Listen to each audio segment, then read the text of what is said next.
Dari Abi Ayyub Al-Ansari, dia berkata, Rasulullah sallallahu alaihi wasallam bersabda,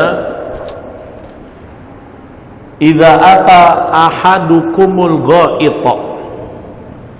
Kalau salah seorang di antara kalian mendatangi tempat buang air besar, fala yastaqbilil qiblata, jangan menghadap ke arah kiblat, wala yuwalliha dhahrahu, jangan pula yuwalliha artinya membelakangi kiblat, syarriqu au gharribu, kata Nabi, akan tetapi syarriqu menghadaplah ke timur, au gharribu menghadaplah ke barat. Ya. Jadi hadis ini adalah dalil jelas ketika kita sedang idza ata ahadukumul ghaid. Ghaid itu artinya tempat BAB. Ya. Maka kita tidak diperkenankan untuk buang air ke arah kiblat. Maksudnya adalah Ka'bah. Arah kiblat kita ini ya. Atau ya, wala yuwalliha dhahrahu, atau membelakanginya secara kontak. Nah, ini hadis yang pertama kita bahas. Namun itulah pentingnya mengkaji syarahan para ulama. Ya. Karena kalau hadis ini dipahami secara letterlek, bahwasanya secara mutlak nggak boleh kita BAB atau BAK, menghadap atau membelakangi kiblat terang-terangan. Kalau dipahami secara tekstual. Namun kalau orang yang mempelajari ilmu hadis secara runutannya, dia akan temukan hadis-hadis lain bahwasanya Nabi jelas-jelas pernah membelakangi kiblat. Ya. Karena itu hadis ini dikomentari para ulama, termasuk Imam Ibnu Hajar Al-Asqalani rahimahullah mengatakan bahwasanya hadis ini berlaku kecuali ketika al-ghaid, tempat BAB kita, berada di dalam bangunan. Boleh. Yang tidak boleh adalah apabila tandasnya itu berada di lapangan terbuka. Nah, itulah yang dilarang secara mutlak. Kenapa begitu?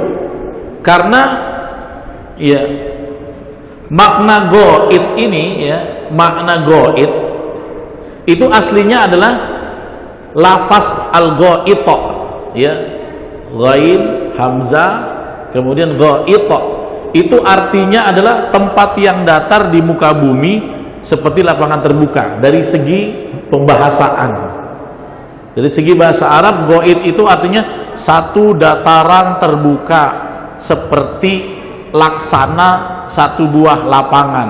Kemudian di situ dibikinlah bedeng-bedeng, Pak, kayak tempat kakus-kakus darurat yang tidak permanen, yang di luar dari bangunan rumah. Nah, saat kita sedang buang air di tempat yang seperti itu, misalnya ketika lagi di Musdalifah, di Mina, atau di perjalanan ada tempat tiba-tiba ada rest area di tengah lapangan gitu, Anda pipis di situ, nah di situ tidak diperkenankan untuk menghadap ke arah kiblat. Ya. Walaupun lapas ghaid ya, setelah itu banyak dipakai oleh Nabi, para sahabat, dan biasa orang Arab ya, tempat BAB. Ya, jadi dibiasakan seperti itu. Ya. Jadi dibilang kamar mandi, kita juga punya bahasa kamar mandi. Padahal belum tentu kita mandi. Ya kan? Mau kemana? Mau pipis di kamar mandi. Kamar pipis atau kamar mandi? Hakikat artinya adalah kamar buang air kecil harusnya. Tapi itu disebut kamar mandi. Sudah menjadi istilah lumrah bahwa yang namanya tempat BAB, BAK di Indonesia itu disebut dengan kamar mandi. Ya. Begitu juga dengan ghaid. Pada aslinya dia artinya tempat yang datar seperti lapangan, kemudian di situ tempat ada orang yang mengasingkan diri untuk melakukan buang air besar. pada aslinya seperti itu. Nah, karena itu dengan sudut pendekatan bahasa ini, yang dilarang menghadap kiblat adalah ketika kita sedang berada di tempat buang air besar yang bukan terdapat bangunan, yang mana tempat WC-nya tuh langsung bisa mengarah ke lapangan itu. Kadang-kadang lapangan itu dipakai untuk sholat id dan yang lain-lainnya. Adapun di dalam rumah termasuk perkara yang tidak mengapa. Kenapa? Karena WC-nya sudah terlapis, tertutup dengan bangunan-bangunan, tembok-tembok yang lain. Nah, ini termasuk bagian dari kita yu'azzimul qiblah, memuliakan kiblat. Salah satunya ini dalam kitab-kitab fikih ya. Kalau ini kan kitab hadis, pendekatannya tentang hadis. Kalau dalam kitab fikih, kenapa kita diarahkan kalau di tempat yang terbuka WC-nya untuk jangan mengarah langsung ke arah Ka'bah sebagai pengagungan kepada kiblat, menghormati kesucian kiblat. Janganlah sholat madhab sana, doa madhab sana, giliran buang kotoran pun madhab sana, ngejek nih, nah gitu ya. Nah, walaupun mayoritas ulama tidak ada yang mengomentari sampai haram. Kalaupun ia makruh litanzih, tidak disukai sebagai bentuk untuk mensucikan yu'azzimul qiblah, mengagungkan kiblat atau arah kiblat. Ya. Nah, ini ya hadis yang kita bahas pada pertemuan malam ini, hadis yang pertama ya. Nah, pendapat ini berkata Ibnul Munir bahwasanya pendapat ini menjadi kuat bahwasanya kalau di bangunan itu boleh ya, apalagi itu bukan bangunan itu tempat yang langsung daerah sekitarnya dipakai untuk sholat-sholat beramai-ramai. Kenapa pelarangan secara mutlak itu di lapangan? Karena lapangan itu seringkali dijadikan untuk sarana momentum ibadah-ibadah yang kabiroh, yang besar. Kita kalau sholat id di sana, sholat istisqa di sana, ya, tempat orang-orang ramai-ramai memuji Allah, bersujud kepada Allah, maka seharusnya dia menghormati kiblat dengan tidak menghadap kepadanya atau tidak membelakanginya, ya.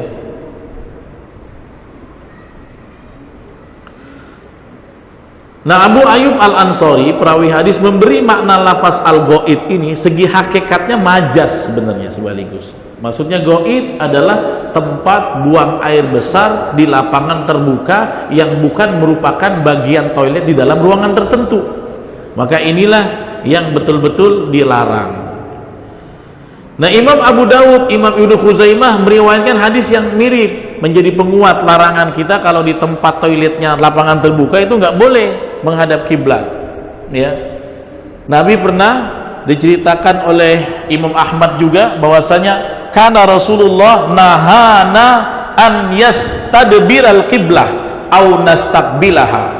Nabi seringkali melarang kami untuk membelakangi atau menghadap ke arah kiblat bifurujina, dengan kemaluan kita gitu.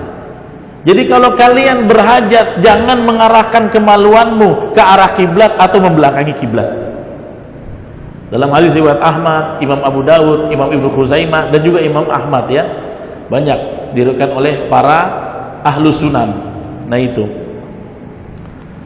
Nah kemudian idza haraqnal ma, ya, saat kami sedang mencurahkan air, nah, apalagi lagi goib bukan mencurahkan air, bom nuklir yang kita keluarkan, ya, sesuatu yang tidak sedap, ya. Nah kemudian Jabir pernah menambahkan summa ra'aituhu qabla mautihi, ya, kemudian aku pernah melihat Nabi sebelum beliau wafat yabulu mustaqbilal kiblat, tapi Nabi melakukan pipis sambil ngadap kiblat. Jadi ada Jabir ketika Nabi bilang, Nabi larang kita menghadap kiblat dengan kemaluan-kemaluan kita ketika kita sedang memancarkan cairannya. Tapi sebelum wafat setahun, aku pernah lihat Nabi kencing mengarah ke arah kiblat.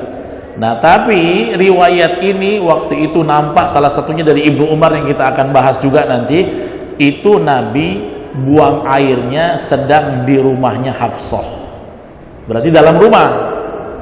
Tapi kalau di WC darurat yang di lapangan, Nabi betul-betul melarang secara mutlak. Nah, inilah akhirnya dikasih taksis, termasuk ya Syekh Ibnu Hajar Al-Asqalani, Imam Bukhari mengkhususkan bab ini, larangannya adalah ketika WC-nya di luar, bukan permanen di dalam rumah kita, ya. Nah, seperti itu. Maka ya hal tersebut tidak mengapa. Walaupun ada ulama lain ya yang berpendapat bahwa menghadap kiblat, membelakangi kiblat haram mutlak. Salah satunya mazhab Imam Abu Hanifah. Begitu juga sebagian mazhab Imam Ahmad. Ya, ada juga ulama Syafi'i, bukan Imam Syafi'i tapi ulama Syafi'i namanya Abu Thawr mengatakan pokoknya dimanapun, kapanpun haram mutlak untuk menghadap ke arah kiblat, ya.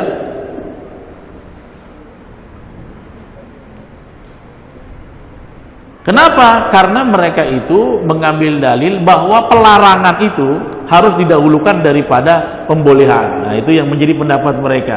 Pelarangan itu harus didahulukan dari pembolehan. Tapi memang dalam ilmu hadis kita itu nggak bisa nyomot satu hadis. Nah, makanya orang yang mempelajari ilmu hadis dia akan mempelajari hadis yang senada dengan riwayat-riwayat yang berbeda. Hadis. Ini ada yang Nabi bilang tak boleh, tapi pernah ada yang melihat Nabi melakukan. Dikumpulkan. Setelah dikumpulkan, dianalisis. Rupanya, oh iya, yang Nabi tak boleh itu kamar mandinya bukan di rumah. Dari penghimpunan hadis itu, jam'ul hadis, barulah kita bisa tarik kesimpulan fikih yang objektif. Ya, karena satu hukum itu dilakukan Nabi, berbeda hukumnya tergantung situasi dan kondisi. Beda dong, pipis di dalam rumah dengan kamar mandi darurat di luar, keadaannya beda. Wudhu juga beda. Istri Anda kalau wudhu di rumah beda dengan wudhu di tempat masjid, beda tata caranya. Dia harus menjaga auratnya, dia tidak boleh membuka secara total. Kalau di rumah istri saya wudhu cuek aja, beda hukumnya. Makanya situasi dan kondisi dalam melakukan satu amalan atau efek dari amalan Nabi tergantung dari kondisinya. Nggak bisa kita generalisasikan. Ketika Nabi melarang, Nabi nggak mau mengarah ke arah kiblat di kamar mandi di luar, terus kita generalisasi semua nggak boleh. Ya, ini jadinya kita ada kesan mengabaikan hadis yang boleh. Terus hadis yang membolehkan mau dikemanain? Apakah kita mau ngambil satu mengabaikan yang lain yang sahih juga? Nggak boleh. Gimana caranya? Dikumpulkan, namanya jam'ul hadis. Baru dari semua hadis itu yang senada ditarik kesimpulan yang paling objektif. Ya. Nah, seperti itu, ya. Terus ulama yang membolehkan secara mutlak siapa? Ya, pandangan Aisyah. Ibunda Aisyah membolehkan secara mutlak, enggak apa-apa. Urwah, Rabi'ah, ya, Daud Az-Zahiri, ya. Kenapa? Karena mereka ini yang membolehkan, termasuk ya Sayyidah Aisyah radhiyallahu anha, karena hadis-hadis dalam masalah ini hadisnya mukhtalif, hadisnya bertentangan. Nabi nggak boleh, tapi Nabi buat.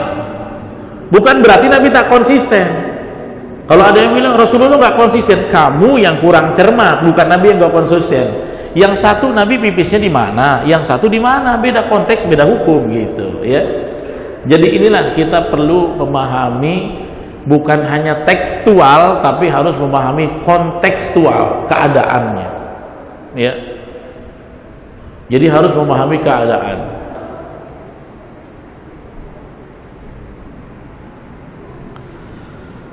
Nah, demikianlah 4 mazhab itu yang masyhur di kalangan ulama, ya.